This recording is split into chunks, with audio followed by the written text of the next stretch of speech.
Hello to all my dear students, my name is Sumit Rana. बच्चों, आप सभी का आपके अपने YouTube channel Sumit Rana academy classes में बहुत बहुत स्वागत है।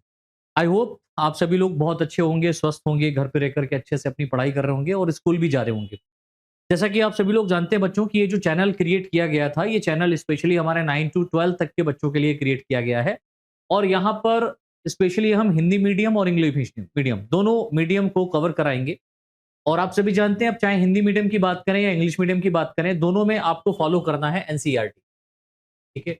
और एनसीईआरटी से रिलेटेड जितने भी टॉपिक यहाँ पर आपके सिलेबस में इंक्लूड किए गए हैं, उन्हीं टॉपिक को हम यहाँ पर डिस्कस करेंगे आपके अपने इस यूट्यूब चैनल के ऊपर। तो वीडियो शुरू करने से पहले आप सभी से एक रिक्वेस्ट है कि अभी तक अगर आप लोगों ने हमारे चैनल को सब्सक्राइब नहीं किया है, तो चैनल सब्सक्राइब कर लीजिए, बेल आइकन दबा लीजिए, जिससे यहाँ पर जो भी वीडियो लेक्चर आएगी वो सबसे पहले आप तक पहुंचेगी। और आप सभी को एक इन्फॉर्मेशन भी देनी है बच्चों, वो मैं कभी नेक्स्ट वीडियो में या अलग से हम लोग साथ में आकर के आप लोगों के बीच में जुड़ेंगे। इन्फॉर्मेशन यही है कि अब क्लास 12th की और क्लास 10th की क्लासेस आपको रेगुलर बेसिस में यहाँ पर प्रोवाइड की जाएंगी।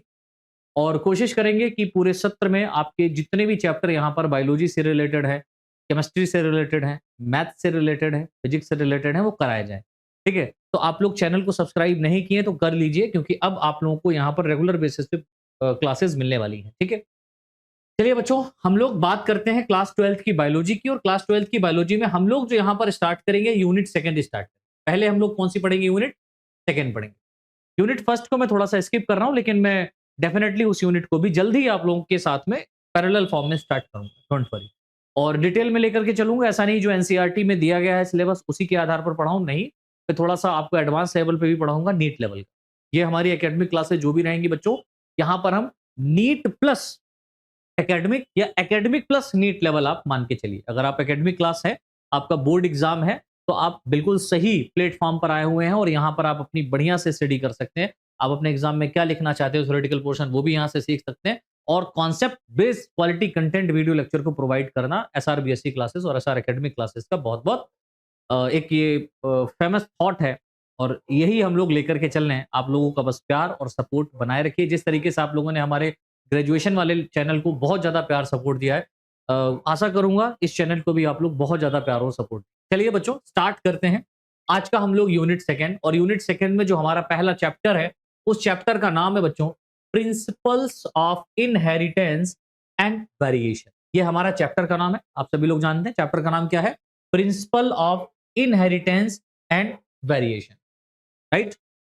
तो आज के इस लेक्चर में, फर्स्ट लेक्चर में, हम लोग जो प्रिंसिपल ऑफ इनहेरिटेंस और वेरिएशन जो टॉपिक है, इसके अंदर भी हम लोग एक बहुत बहुत इंपॉर्टेंट कॉन्सेप्ट को क्लियर करेंगे, जिसका नाम है बेसिक्स ऑफ जेनेटिक्स। बहुत इंपॉर्टेंट है। बहुत सारे हमारे साथियों का, बच्चों का ये बेसिक क्लियर नहीं होता है। जब तक आप जेनेटिक्स में बेसिक क्लियर नहीं करेंगे, तब तक आपको जेनेटिक्स अच्छे से समझ में नहीं आएगी। वैसे ही आप समझ लीजिए, जब तक आप अपना नींव कंप्लीट नहीं करेंगे, है ना, बुनियाद जब तक आप अच्छे से अपनी नहीं भरेंगे, तब तक बिल्डिंग बहुत बढ़िया आप नहीं बना सकते, या कई मंजिल की बिल्डिंग आप नहीं बना सकते, है ना। तो आपको अपना बेस मजबूत करना होगा। और यहाँ पर एसआर एकेडमिक क्लासेस के ऊपर बेसिक से एडवांस तक हम लोग चलेंगे। पूरी जेनेटिक्स कवर करेंगे, डोंट वरी। पूरी जेनेटिक्स बोले तो पूरी जेनेटिक्स, ठीक है। चलिए, तो बेसिक्स ऑफ जेनेटिक्स में सबसे पहले जो हमको यहां पर समझना है, वो समझना है व्हाट इज जेनेटिक्स। जेनेटिक्स क्या है ना। अगर हम वंशागत की बात करें, तो वंशागत क्या है? तो वंशागत क्या है, आप बोलेंगे it is the branch of science which deals with the study of heredity and variation. बहुत बहुत इंपॉर्टेंट है और बहुत फेमस, ये आप लोगों का डेफिनेशन है, बहुत फेमस डेफिनेशन है कि it is the branch of science, it is the branch of biology which deals with the study of heredity and variation. अब एक क्वेश्चन पुटअप होता है साथियों कि what is heredity and variation.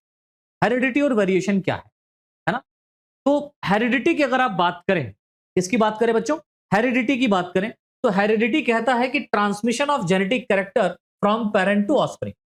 मतलब जो ऑस्प्रिंग है ना, ऑस्प्रिंग को हम लोग बेबी भी कह सकते हैं, जो प्रोड्यूस होने वाला बेबी है ना, जो ऑस्प्रिंग है, इसके अंदर जो जेनेटिक कैरेक्टर है, जेनेटिक कैरेक्टर है, किसके जेनेटिक कैरेक्टर बेटा? पेरेंट्स के।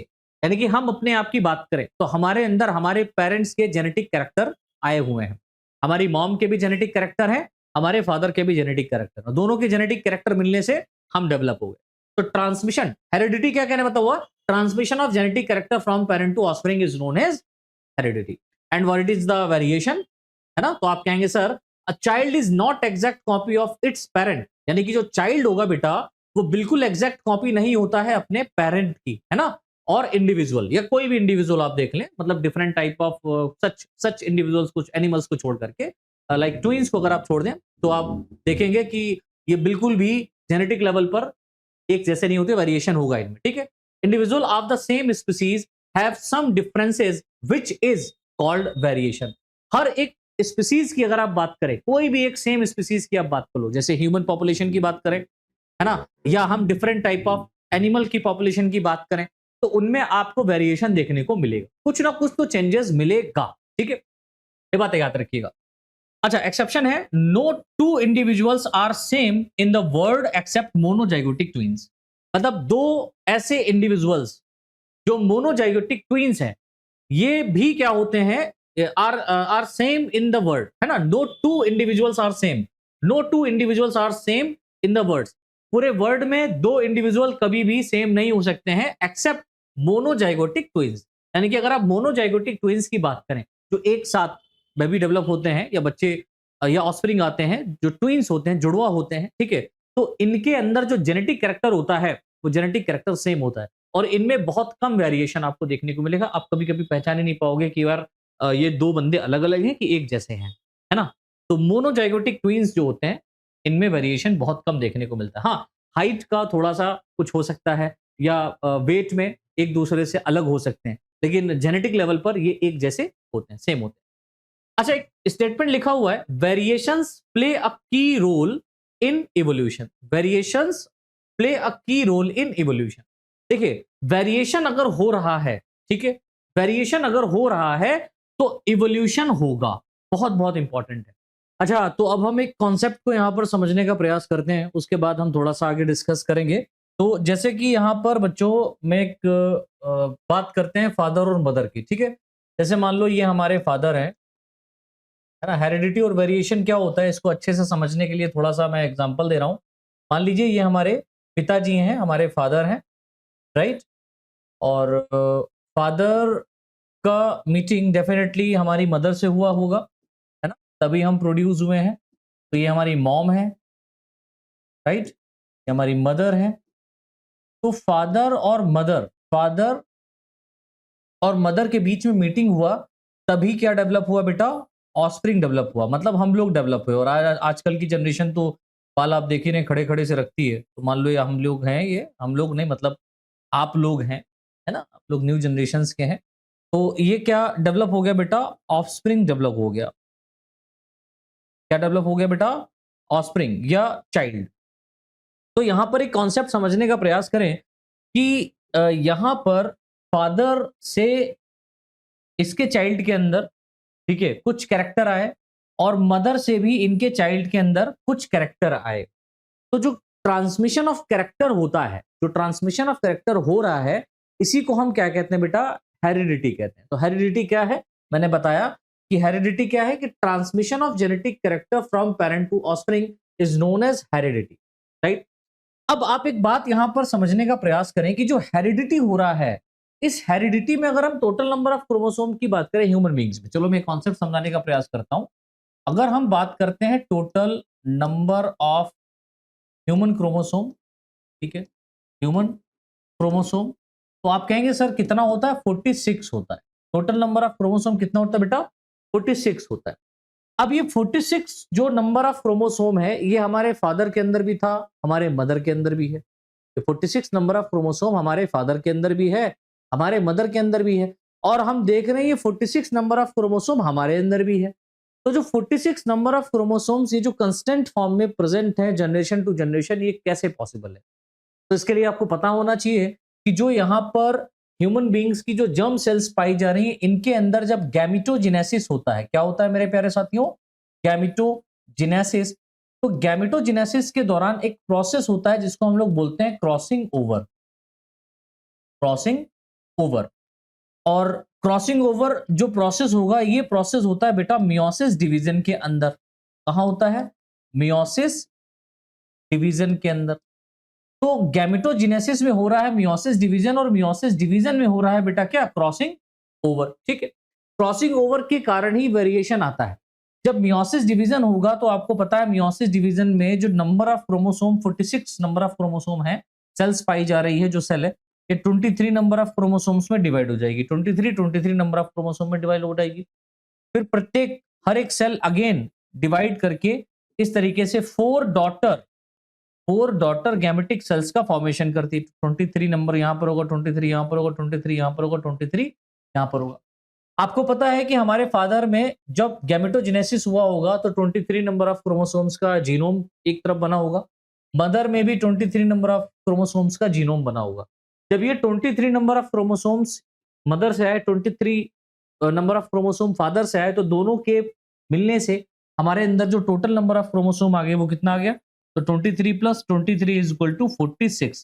तो टोटल नंबर ऑफ क्रोमोसोम्स की जो कंसिस्टेंसी है बेटा, वो इसी तरीके से हमारे जनरेशन टू जनरेशन बरकरार रहती है। ठीक है, बनी रहती है। इस बात को याद रखेंगे सभी लोग।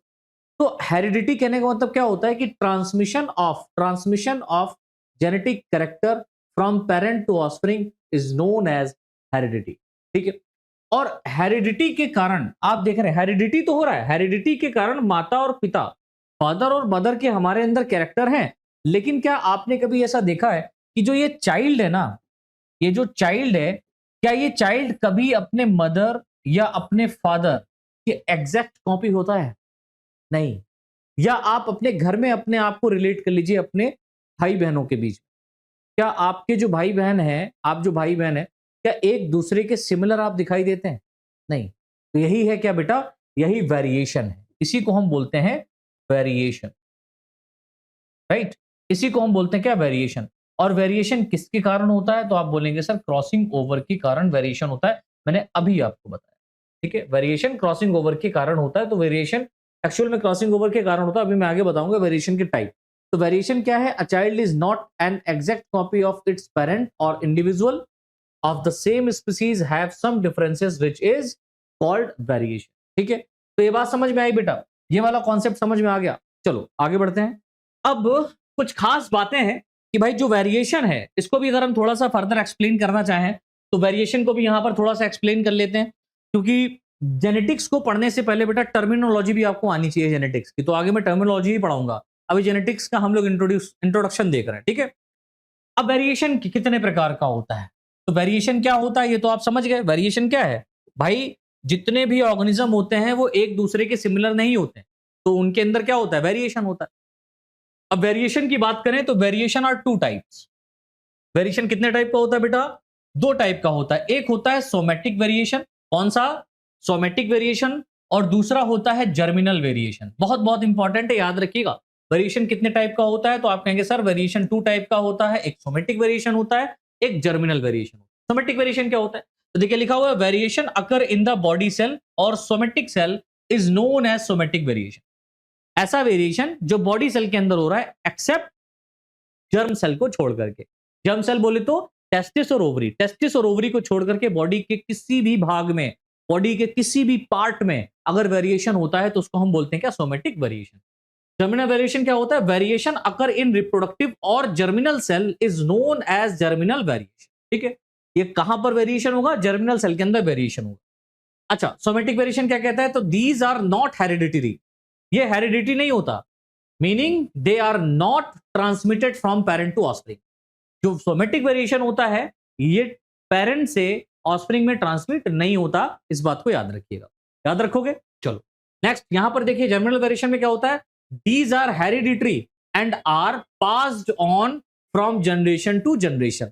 एक जनरेशन से दूसरी जनरेशन में अगर यहां पर somatic variation, sorry germinal variation के अंदर यानी गैमेटिक लेवल पर कोई भी चेंजेस आता है तो डेफिनेटली क्या होगा कि एक जनरेशन से दूसरी जनरेशन में ये कैरेक्टर ट्रांसमिट होंगे। अब जब ये कैरेक्टर ट्रांसमिट होंगे तो एक बात भी याद रखिएगा, germinal variation are two type. अब जर्मिनल वेरिएशन भी दो टाइप का होता है। ठीक है, एक होता है बेटा कंटिन्यूअस वेरिएशन जो लगातार आपका चलता रहता है, और दूसरा होता है डिसकंटिन्यूअस वेरिएशन। बहुत बहुत इंपॉर्टेंट, इस बात को याद रखिएगा।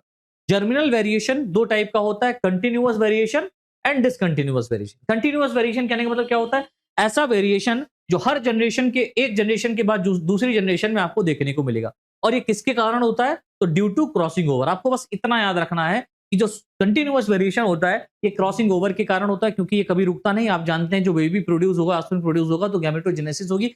गैमेटोजेनेसिस प्रोसेस में क्रॉसिंग ओवर होता है, ठीक है। गैमेटोजेनेसिस में क्या होता है बेटा? क्रॉसिंग ओवर होता है। मियोसिस डिवीजन में क्रॉसिंग ओवर होगा, आप लोगों ने पढ़ा था।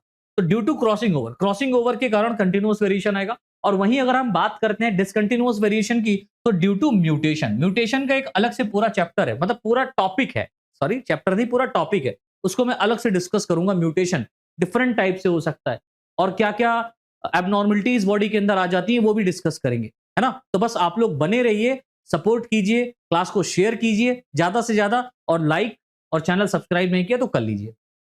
चलिए बच्चों आगे बढ़ते हैं।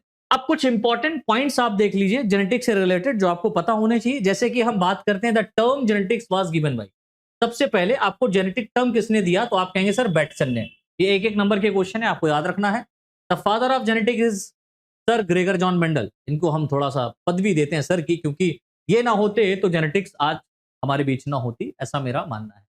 इन्होंने वर्क किया था 18th सेंचुरी में। इनकी मेंडलिज्म की हम लोग थोड़ा सा मेंडल साहब का, ग्रेगर जॉन मेंडल साहब का हम लोग लाइफ हिस्ट्री भी डिस्कस करेंगे आगे क्लास में, ठीक है। तो अभी हम लोग सिर्फ जेनेटिक्स के कुछ पोर्शन को कवर करेंगे। नेक्स्ट पॉइंट देखिए लिखा हुआ the father of experimental genetics कौन है? Thomas Hunt Morgan. इनको हम लोग टीएच मॉर्गन कहते हैं, आपने नाम सुना होगा। इन्होंने बहुत बहुत काम किया है ड्रोसोफिला के ऊपर। टीएच मॉर्गन ने ड्रोसोफिला मेलानोगास्टर, जिसको फ्रूट फ्लाई के नाम से जाना जाता है, इसके ऊपर बहुत सारा काम किया है, ठीक है। काम कहने का मतलब इन्होंने म्यूटेशन कराया है इसके ऊपर, पूरा का पूरा वेरिएशन, कई जनरेशन इसको इन्होंने देखी है मेंडलिज्म के ही लेवल पर। The father of human genetics and biochemical genetics is Archibald Garrod. ये भी याद रखिएगा, जो ह्यूमन जेनेटिक्स के फादर हैं, फादर ऑफ ह्यूमन जेनेटिक्स और बायोकेमिकल जेनेटिक्स, ह्यूमन जेनेटिक्स और बायोकेमिकल के जो जेनेटिक्स के जो फादर हैं वो कौन है? आर्कीबाल्ड गैरॉड। ये बात याद रखेंगे। तो कुछ इंपॉर्टेंट पॉइंट थे बच्चों जिनको आपको याद ही रखना है, ठीक है। आगे बढ़ते हैं, चलिए भाई। अब हम बात करते हैं बेसिक कॉन्सेप्ट ऑफ जेनेटिक्स। बहुत बहुत इंपॉर्टेंट है। जिन बच्चों को ये बेसिक कॉन्सेप्ट समझ में आ गया, आधी जेनेटिक्स तो खत्म, है ना, ऐसे समझ लो, आधी जेनेटिक्स तो आपकी फिनिश हो गई। तो सबसे पहला यहां पर जो बेसिक कॉन्सेप्ट दिया था वो था क्या? इसमें जेनेटिक्स में फैक्टर। अभी इसी को हाईलाइट कर रहा हूं, फैक्टर।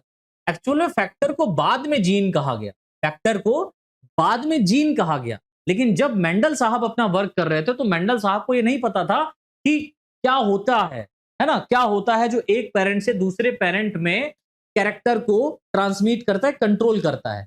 तो उनको इन्होंने क्या नाम दिया था बेटा? उनको नाम दिया था इन्होंने फैक्टर। किसने? मेंडल साहब ने। मेंडल ने सबसे पहले जीन को फैक्टर या एलिमेंट्स के रूप में बोला था। इस बात को याद रखेंगे, ठीक है। चलो देखिए लिखा हुआ मेंडल यूज टर्म फैक्टर और एलिमेंट। मेंडल ने जो टर्म यूज किया था अपने एक्सपेरिमेंट के दौरान, ठीक है, इन्होंने 7 ईयर तक एक्सपेरिमेंट किया पाइजम सेटाइवम, पी प्लांट के ऊपर, मटर के पौधे के ऊपर, है ना। तो जो कैरेक्टर इन्होंने यहां पर देखे थे कि जो टाल प्लांट था, डॉर प्लांट था, ये जो कैरेक्टर यहां पर कंट्रोल हो रहे थे वो किसी ना किसी कारणवश हो रहे थे। तो उस कारण को, उस कॉज को इन्होंने फैक्टर कहा था, जो कि जीन के रूप में बाद में इसको जाना गया, है ना। अच्छा, they are a unit of heredity which is responsible for the inheritance and appearance of the character. इन्होंने बताया कि जो फैक्टर हैं ये क्या है? एक यूनिट ऑफ द हेरिडिटी। तो gene unit of the heredity ही होगी, है ना। जो फैक्टर है ये क्या है? यूनिट ऑफ द हेरिडिटी है, विच is responsible for the inheritance, जो कि रिस्पॉन्सिबल है इनहेरिटेंस के लिए, and appearances of the character, और कैरेक्टर को शो करने के लिए, ठीक है। नेक्स्ट पॉइंट देखिए लिखा हुआ है the factor were referred as gene by Johnson in 1909। अब जो फैक्टर है, इस फैक्टर टर्म को बाद में क्या नाम दिया गया? जीन कहा गया। बाद में जीन टर्म दिया गया किसके द्वारा? जॉनसन के द्वारा। तो ये बात आप याद रखिएगा, जॉनसन ने 1909 में सबसे पहले फैक्टर को क्या कहा था? जीन कहा था। ये बहुत बहुत इंपॉर्टेंट और बेसिक पॉइंट्स हैं। Gene is the segment of DNA. अब जीन क्या है? तो जीन एक सेगमेंट होता है डीएनए का, having information for protein synthesis. Gene is the segment of DNA having information for protein synthesis. Gene क्या होते हैं बेटा? एक सेगमेंट होते हैं डीएनए के जो कि इंफॉर्मेशन को निहित रखते हैं या इंफॉर्मेशन को कैरी करते हैं प्रोटीन सिंथेसिस के लिए कि भाई कौन सी प्रोटीन बननी है, ये बात तय करेगा जीन। ठीक है, gene is a oligo nucleotide sequence having a particular function. Gene क्या होते हैं बेटा? ये ओलिगो न्यूक्लियोटाइड सीक्वेंस होते हैं। ये क्या होते हैं? ओलिगो न्यूक्लियोटाइड सीक्वेंस होते हैं जिनका एक पार्टिकुलर फंक्शन होता है। Gene are linearly arrange. Gene हमेशा एक लाइन में अरेंज होगा। जैसे मान लीजिए यहां पर ये डीएनए पाया जा रहा है, इसके ऊपर बीट्स फॉर्म में आप देखेंगे ये जीन प्रेजेंट है। जीन आर लीनियरली अरेंज्ड, ठीक है, ऑन क्रोमोसोम्स नॉट ओवरलैपिंग। कभी भी एक जीन दूसरे जीन से इस तरीके से ओवरलैप नहीं होगा। मैं इसको यहां पर कलर दूसरा लेता हूं। कभी भी एक जीन दूसरे जीन से इस तरीके से ओवरलैप नहीं होगा। ये एक लाइन में क्या होते हैं बेटा? अरेंज रहते हैं। समझ में आया? देखिए एक बहुत बहुत इंपॉर्टेंट पॉइंट लिखा हुआ है, Morgan first use a symbol. जो टीएच मॉर्गन थे, इन्होंने सबसे पहले एक सिंबल को यूज किया टू रिप्रेजेंट द फैक्टर, जो फैक्टर को रिप्रेजेंट करता है। Dominant factor are represented by the capital letter. ठीक है, फैक्टर को रिप्रेजेंट करने के लिए यहां पर जो डोमिनेंट फैक्टर था, इसको रिप्रेजेंट करने के लिए यहां पर कैपिटल लेटर को इन्होंने यूज किया। While recessive factor by smaller letter. जैसे कि यहां पर टॉल प्लांट आप देखेंगे, आगे पढ़ेंगे, टॉल प्लांट का क्रॉस डॉर्फ प्लांट से कराया जाता है। तो टॉल प्लांट को कैपिटल टी और डॉर्फ प्लांट को स्मॉल टी से रिप्रेजेंट करते हैं। ये बेटा डोमिनेंट कैरेक्टर होता है और ये गैमीट किसको शो कर रहा है? ये जो यहां पर सिंबल है, ये सिंबल शो कर रहा है रिसेसिव कैरेक्टर। तो ये सबसे पहले किसने बताया? मॉर्गन ने बताया। तो Morgan first used a symbol to represent the factor. Dominant factor are represented by the capital letter while recessive factor by small letter. ठीक है, यहां तक क्लियर हुआ? चलो आगे बढ़ते हैं। तो हमने जान लिया फैक्टर और जीन क्या होता है। अब हम बात करते हैं जीनोम की। What is genome? What is genome? तो जीनोम क्या होता है? देखिए लिखा हुआ है, it is one basic set of chromosome. It is one basic set of chromosome. एक जो क्रोमोसोम है उसका एक सेट क्रोमोसोम का, having all the genes for development of complete individual. Having having all the gene having all the gene having all the genes for development of complete individual। the development of complete individual मतलब यहां पर जो chromosome है, उस chromosome का जो half portion है ना, उस हाफ पोर्शन में कंप्लीट जीन पाए जा रहे हैं एक इंडिविजुअल को डेवलप करने के लिए, और उसी को हम क्या बोलते हैं? जीन कहते हैं।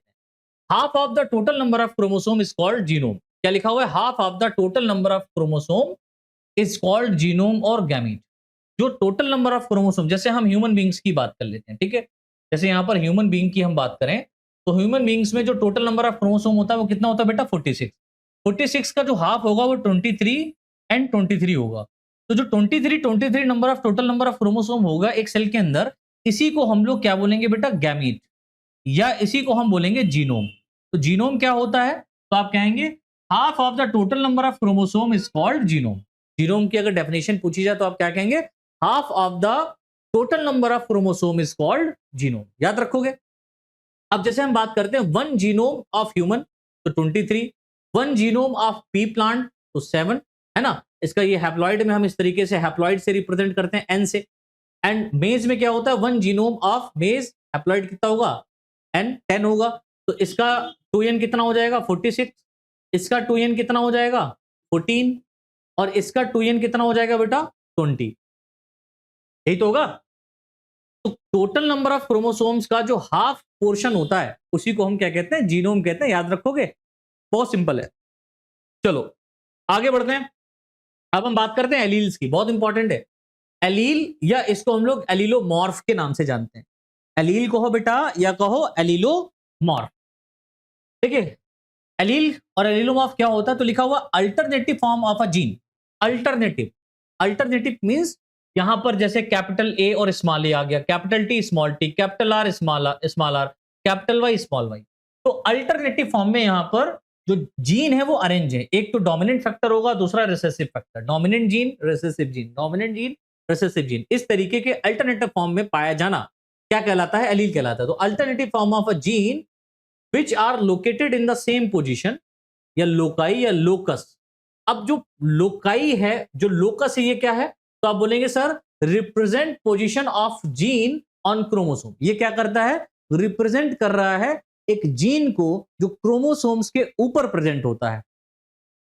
किसी एक पार्टिकुलर रीजन में क्रोमोसोम्स पे ये प्रेजेंट होता है। पूरी डेफिनेशन देखते हैं।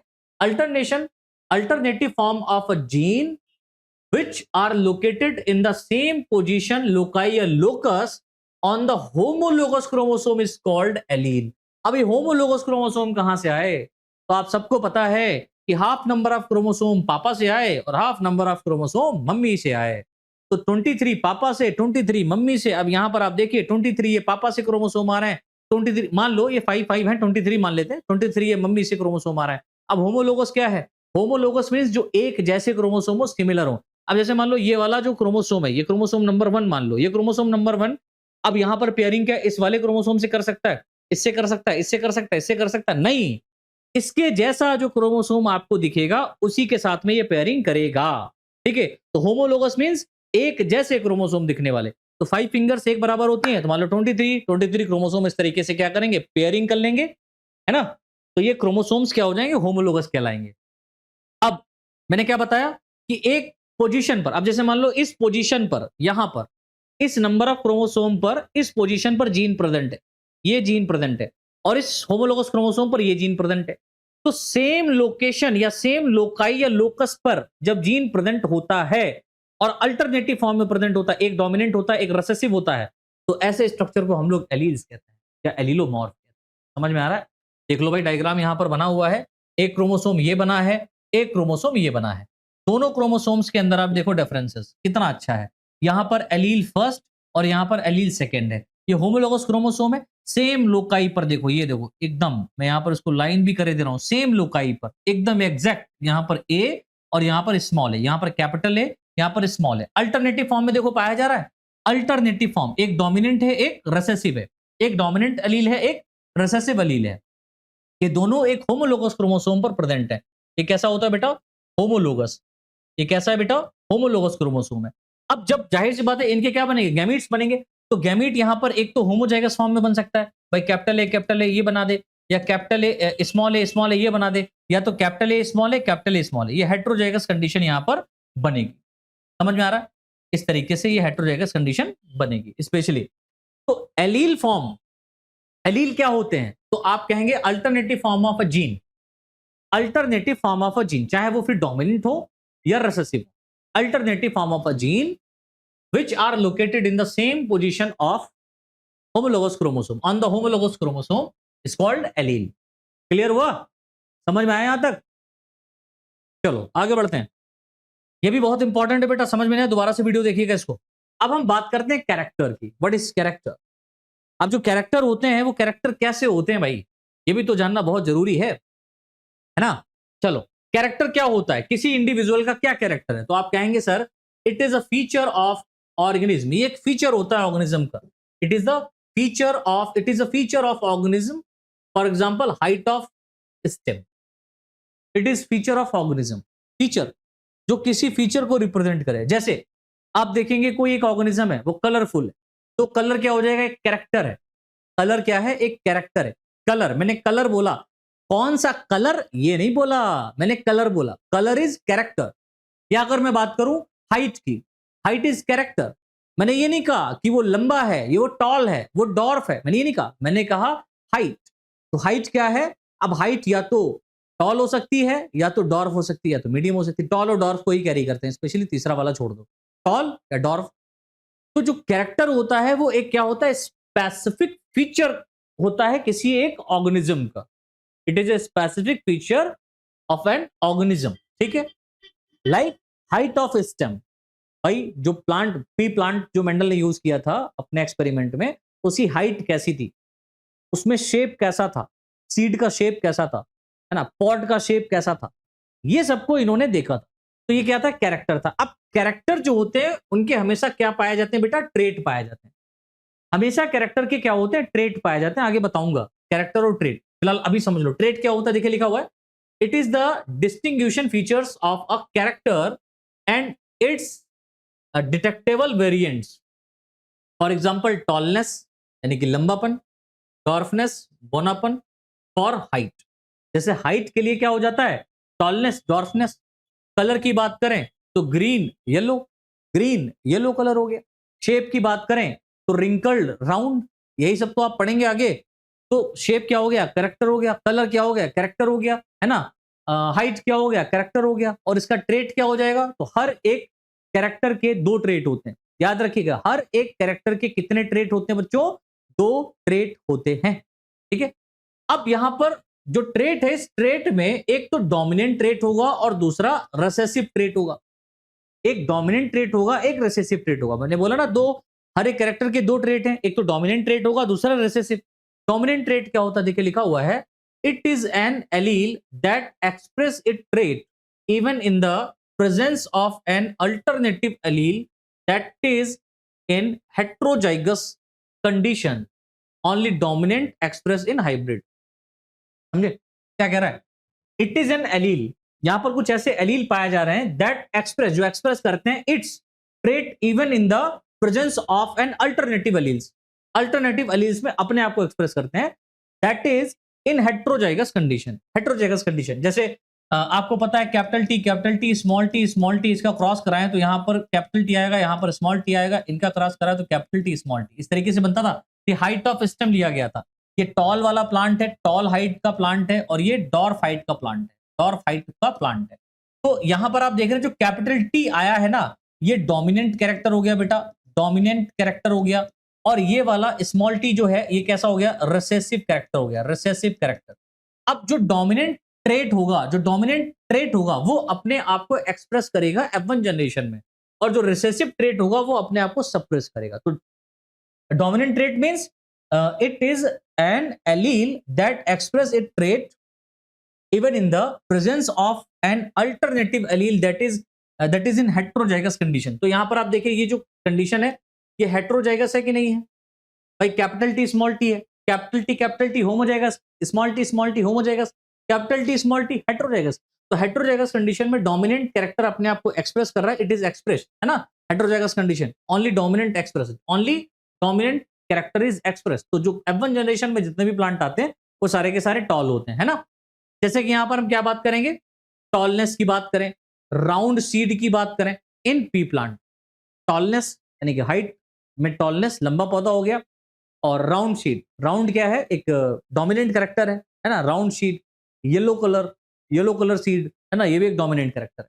अब हम बात करते हैं रिसेसिव ट्रेट की। तो रिसेसिव ट्रेट क्या होता है, तो देखिए, it is an allele which is not express in the presence of an alternative allele that is in heterozygous condition. ये ऐसे एलील होते हैं जो अपने आप को एक्सप्रेस नहीं कर पाते हैं बेटा, कहां पर, अल्टरनेटिव एलील्स में, है ना, इन हेट्रोजाइगस कंडीशन। यहां पर देखिए कैपिटल टी आ गया F1 जनरेशन में, तो ये तो डोमिनेंट है, ये अपने आप को एक्सप्रेस कर पा रहा है, लेकिन ये स्मॉल टी अपने आप को एक्सप्रेस नहीं कर पा रहा है, इसी को हम बोलेंगे रिसेसिव ट्रेट। तो रिसेसिव ट्रेट हो गया, ये डोमिनेंट ट्रेट हो गया। ये क्या हो जाएगा बेटा, डोमिनेंट ट्रेट, और ये रिसेसिव ट्रेट।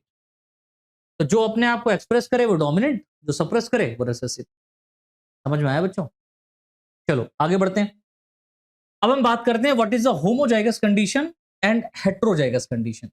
होमोजाइगस कंडीशन क्या होती है और हेट्रोजाइगस कंडीशन क्या होती है, ये सारे टर्म्स आगे आप लोगों के आएंगे, तो इसलिए इसको अच्छे से आप लोग कवर करिए। होमोजाइगस कंडीशन क्या है, देखिए लिखा हुआ, a zygote is formed by fusion of two gamete having identical factor allele या gene are called homozygous and organism developed from this zygote are called homozygous, है ना। तो इसको हम लोग क्या बोलेंगे, होमोजाइगोट। तो होमोजाइगस मींस क्या होता है, होमोजाइगस मींस मतलब ऐसा ऑर्गेनिज्म जो होमोलोगस क्रोमोसोम से डेवलप हो। तो अ जाइगोट, एक ऐसा zygote is formed by fusion of two gamete, दो गैमेट से यहां पर फ्यूज हुआ है, हैविंग आइडेंटिकल फैक्टर, एक जैसे फैक्टर, एक जैसे एलील, एक जैसे जीन को लेकर के, ठीक है, आर कॉल्ड होमोजाइगोट। और इसको हम लोग क्या बोलेंगे बेटा, होमोजाइगोट कहेंगे। And organism develop from this zygote, और ऐसे जाइगोट से जो ऑर्गेनिज्म डेवलप होता है उसको हम लोग होमोजाइगस कहते हैं। जैसे for example capital T, it is homozygous condition. Capital R, capital Y, small t, small r, small y. This type gamete of या जाइगोट ऑफ होमोजाइगस, ठीक है, this type of zygote homozygous, ठीक है। अब heterozygous condition क्या होती है, देखिए लिखा हुआ है, a zygote is formed by fusion of two different type of gamete, two different type of gamete carrying different factor called heterozygote, है ना, and individual developed from such zygote is called heterozygous, और जो individual develop होगा उसको हम लोग क्या बोलते हैं बेटा, हेट्रोजाइगस कहते हैं। जैसे capital T small t, capital R small r, capital Y small y, समझ में आ गया। अब एक नोट पॉइंट देखिए बच्चों, यहां पर लिखा हुआ है कि who gave the term homozygous and heterozygous, तो आप कहेंगे sir the term homozygous and heterozygous was given coined bye Bateson या गिवन बाय बेटसन, ठीक है।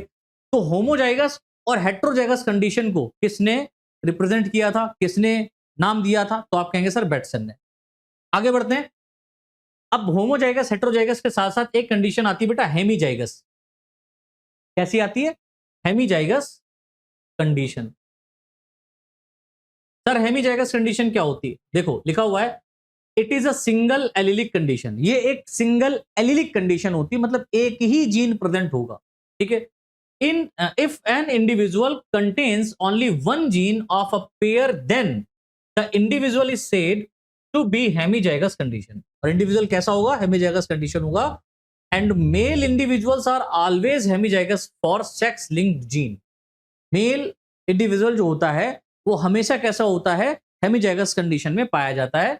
स्पेशली आप देखेंगे कहां पर, सेक्स लिंक्ड जीन में। जैसे कि यहां पर एक कंडीशन भी लिखी हुई है हीमोफीलिया या कलर ब्लाइंडनेस, कलर ब्लाइंडनेस, है ना, कलर ब्लाइंडनेस, ठीक है। इस तरीके के कैरेक्टर, जैसे कि हीमोफीलिया में आप देखेंगे कि जो एक एक्स क्रोमोसोम पाया जा रहा है, एक्स और वाई क्रोमोसोम जो मेल में प्रेजेंट होता है और एक्स क्रोमोसोम जो फीमेल में प्रेजेंट होता है, तो फीमेल में आप देखेंगे यहां पर स्मॉल एच दोनों क्रोमोसोम्स के ऊपर हीमोफीलिया, जब दोनों क्रोमोसोम्स के ऊपर हीमोफिलिक कंडीशन आएगी तब ये हीमोफिलिक फीमेल होगी। लेकिन मेल में अगर यहां पर केवल, अब आपको पता है ये एक्स लिंक क्रोमोसोम होता है, तो एक्स लिंक क्रोमोसोम होने के कारण केवल और केवल एक्स क्रोमोसोम्स के ऊपर ये डिजीजेस कॉज होती हैं, एक्स क्रोमोसोम से ही ट्रांसमिट होते हैं। तो आपको पता होना चाहिए कि मेल के अंदर केवल एक एक्स ही पाया जाता है और एक वाई क्रोमोसोम पाया जाता है। जब मेल में एक एक्स क्रोमोसोम पाया जाएगा तो जाहिर सी बात है कि केवल एक्स क्रोमोसोम्स के ऊपर हीमोफीलिया वाला जीन जा रहा है, कलर ब्लाइंडनेस वाला जीन जा रहा है ना। तो ये कैसा हो जाएगा, हेमीजाइगस। हेमी मतलब एक टाइप के कंडीशंस को या एक टाइप के कैरेक्टर को ये लेकर के ट्रांसमिट होता है। अब फिनोटाइप क्या होता है और जीनोटाइप क्या होता है, इसको भी समझ लीजिए। देखिए लिखा हुआ है the external appearance of an organism is called phenotype. Phenotype क्या होता है, एक्सटर्नल अपीयरेंस। मान लीजिए जो प्लांट आपने टॉल प्लांट डॉर प्लांट का क्रॉस कराया, उनसे जो बीज है उनको F1 जनरेशन में आपने क्या किया, सोइंग किया, है ना, सोइंग किया, बोया। तो उसमें क्या होगा, आप देखेंगे कि जब प्लांट डेवलप होगा तो प्लांट में कुछ ऐसे प्लांट होंगे जो टॉल होंगे, कुछ ऐसे होंगे जो डॉर्फ होंगे। जब आप किसी भी ऑर्गेनिज्म को देख करके ये आइडेंटिफाई करते हैं कि कितने प्लांट टॉल हैं, कितने प्लांट डॉर्फ हैं, तो ऐसे कंडीशन को हम फिनोटाइप कहते हैं। क्या कहते हैं, external appearance of an organism is called phenotype, ठीक है। And the ratio of F2 individual, और इसमें जो F2 इंडिविजुअल में रेशियो आएगा on the basis of phenotypic is phenotypic ratio. Phenotype is phenotypic ratio. The ratio of F2 individuals, the ratio of F2 individuals on the basis of phenotype is called phenotypic ratio. ठीक है, तो phenotypic ratio भी निकाला जाता है। जैसे mono hybrid cross कराया था, तो मोनो हाइब्रिड क्रॉस का यहाँ पर 3:1, 3 प्लांट टॉल थे और 1 प्लांट कैसा होता था बेटा, डॉर्फ होता था। ठीक है, 3 प्लांट टॉल, 1 प्लांट डॉर्फ। ठीक है, इस तरीके से आप देखते हैं तो 3:1 का रेशियो आता था, ये क्या हो जाएगा, फिनोटिपिक रेशियो। फिर वहीं जीनोटाइप क्या होता है, इट इज, अभी मैं यहां पर सिर्फ समझाने के लिए बताया हूं, आगे जब monohybrid, dihybrid, trihybrid, tetrahybrid cross करेंगे तो पूरा आपको अच्छे से समझ में आ जाएगा किस तरीके से यहां पर हम लोग जीन फिनोटाइप रेशियो निकालेंगे, किस तरीके से जीनोटाइप रेशियो निकालेंगे, किस तरीके से जाइगोट हम लोग फॉर्म करेंगे, किस तरीके से गैमेट बनते हैं, ये सब मैं आपको बताऊंगा डिटेल में, ठीक है, ट्रिक वाइज। जेनेटिक्स को ट्रिक वाइज आप अच्छे से समझ सकते हैं। जीनोटाइप क्या होता है, तो it is genetic makeup of an organism for a particular character, ठीक है। इसमें जेनेटिक मेकअप होगा, मतलब जो यहां पर 3:1 आए थे, तो यहां पर आप देखेंगे चेकर बोर्ड के अंदर इस तरीके से एक capital T capital T, capital T small t, capital T small T और स्मॉल टी इस तरीके से होता है। फिर आप जेनेटिक लेवल को देख करके बताएं कि कितने कैपिटल टी हैं तो आप कहेंगे सर 1, कितने कैपिटल टी स्मॉल टी हैं तो आप कहेंगे सर 2 और कितने स्मॉल टी हैं तो आप कहेंगे सर 1। तो रेशियो आ जाएगा 1:2:1। ये मोनो हाइब्रिड क्रॉस का रेशियो होता है, ठीक है। तो जेनेटिक लेवल पर जेनेटिक मेकअप अगर आप देखें किसी एक ऑर्गेनिज्म का और फिर उसको देख करके बताएं कि कितने प्लांट कैसे हैं, तो उसको हम लोग बोलते हैं genotype. And the ratio of F2 individual on the basis of genotype is genotypic ratio. और जो रेशियो आएगा उसको हम लोग क्या कहते हैं, जीनोटिपिक रेशियो कहते हैं। एक नोट पॉइंट यहां पर भी देखिए लिखा हुआ बेटा, सॉरी नोट पॉइंट देखिए क्या लिखा है, the term phenotype and genotype was coined bye Johnson. याद रखिएगा जीनोटाइप और फिनोटाइप जो टर्म दिया था वो किसने दिया, जॉनसन ने दिया। होमोजाइगस और हेट्रोजाइगस जो टर्म दिया वो किसने दिया, बेटसन ने दिया। होमोजाइगस एंड हेट्रोजाइगस टर्म किसने दिया, बेटसन ने। जीनोटाइप फिनोटाइप टर्म किसने दिया, जॉनसन ने। अब एक लास्ट यहां पर और टर्म है बेटा जिसको हम लोग बोलते हैं फिनोकॉपी। बहुत इंपॉर्टेंट है। फिनोकॉपी क्या होती है तो समझिए, लिखा हुआ है इफ डिफरेंट जीनोटाइप्स यानी कि जो जेनेटिक लेवल पर जो जीनोटाइप है वो डिफरेंट टाइप के हैं, are placed in different environmental condition. अगर दो डिफरेंट जीनोटाइप को हम अलग अलग डिफरेंट एनवायरमेंटल कंडीशन में प्रोड्यूस करते हैं, they produce the same phenotype, है ना, phenotype. If different genotype are placed in different environmental condition they produce the same genotype. मतलब तो ऐसे जीनोटाइप हैं जो डिफरेंट हैं और उनको हम डिफरेंट डिफरेंट एनवायरमेंट में क्या कर रहे हैं, प्रोड्यूस कर रहे हैं, डेवलप करा रहे हैं। लेकिन जो उनका फिनोटाइप रेशियो आप देख रहे हैं वो कैसा है बेटा, सेम है। Phenotype is same. तो ऐसे कंडीशन को हम लोग बोलते हैं phenocopy. Then these genotype are said to be phenocopy of each other. और ये एक दूसरे के क्या होते हैं, फिनोकॉपी होते हैं। जैसे हम वेनेसा बटरफ्लाई की बात करें, इसकी दो वैरायटी हमने ली वेनेसा बटरफ्लाई की, इसकी दो जीनोटाइप हमने लिए और अलग अलग एटमॉस्फेरिक या एनवायरमेंटल कंडीशन में इसको डेवलप करा है, तो पता चला कि जो फिनोटाइप आ रहा है वो सेम टाइप का आ रहा है। तो ऐसे कंडीशन को हम लोग क्या बोलते हैं बेटा, फिनोकॉपी। जो अलग अलग गैमीट या जीनोटाइप हो लेकिन अलग अलग एनवायरमेंट में फिनोकॉपी सेम हो या फिनोटाइप सेम हो, ऐसे कंडीशन को हम बोलते हैं फिनोकॉपी। ठीक है। तो आई होप मेरे प्यारे साथियों आप सभी को ये लेक्चर बहुत अच्छे से समझ में आया होगा, और अगर आया है तो प्लीज ज्यादा से ज्यादा शेयर कीजिए अपने साथियों के साथ में। ये लेक्चर पहला अभी हमने यहां पर लिया है और इस लेक्चर फर्स्ट में हम लोगों ने जो बेसिक्स ऑफ जेनेटिक्स हैं स्पेशली उनको समझ लिया है। अब नेक्स्ट लेक्चर में हम लोग मेंडलिज्म को डिस्कस करेंगे। ठीक है, मेंडलिज्म किस तरीके से हुआ था, डेवलप हुआ था, या मेंडलिज्म किस तरीके से बाद में आया, पूरी हिस्ट्री को हम डिस्कस करेंगे, है ना। मेंडलिज्म के बाद में ये भी हम लोग डिस्कस करेंगे कि मेंडल क्यों सक्सेस नहीं हुआ, why Mendel didn't get success. फिर ये भी हम लोग चर्चा करेंगे कि मेंडल सक्सेस नहीं हो पाया, चलो ठीक है, लेकिन मेंडल सक्सेसफुल भी रहा। तो 18th सेंचुरी में वो अपने आप में तो सक्सेसफुल था, लेकिन 19th सेंचुरी में पता चला 18th सेंचुरी में सक्सेसफुल क्यों नहीं हो पाया, इस पे चर्चा करेंगे।